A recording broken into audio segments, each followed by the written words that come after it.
So hi there, my name is Kenneth Kariuki. I'm a counseling psychologist working at the Hisia Psychology Consultants.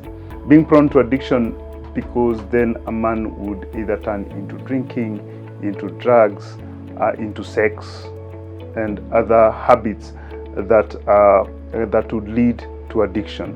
So addiction in men could be looked at as a coping mechanism that turns out to be negative towards them.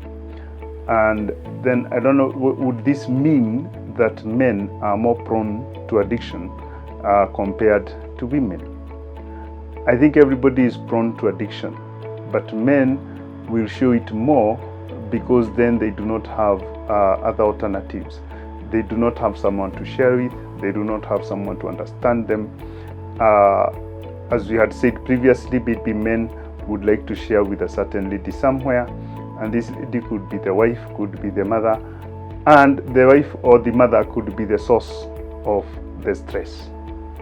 So when they have nowhere to run to, they will get into more addictive behavior, which makes them more prone to addiction as compared to women who would have other avenues to air out or to share their stress out. Now, that doesn't mean that women don't get addicted. I think women also do get addicted.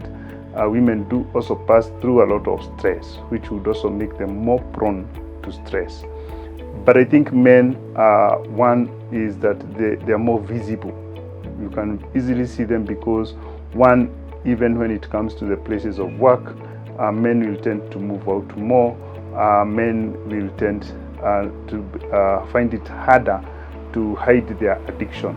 So a man would most probably come to work when they are drunk, or would have too much in the evening, and then in the morning then they are not able to come to work.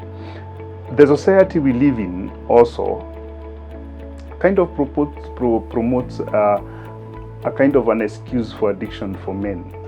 That is, if you find a man who is, for example, using drugs, or a man who is addicted to sex, it is more acceptable, more or less acceptable, as compared to a woman who would have the same.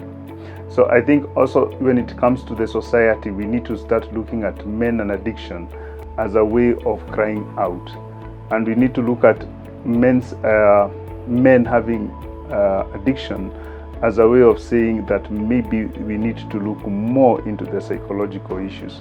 Maybe we need to look more at the approaches that we use when addressing men and mental health.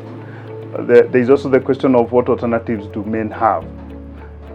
Where can they seek help? And I think one of the things is to promote that men come out and seek psychological services.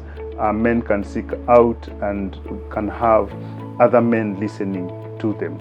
And maybe men also taking initiative to form groups where they would talk more about their psychological issues, where they would reach out to the fellow men.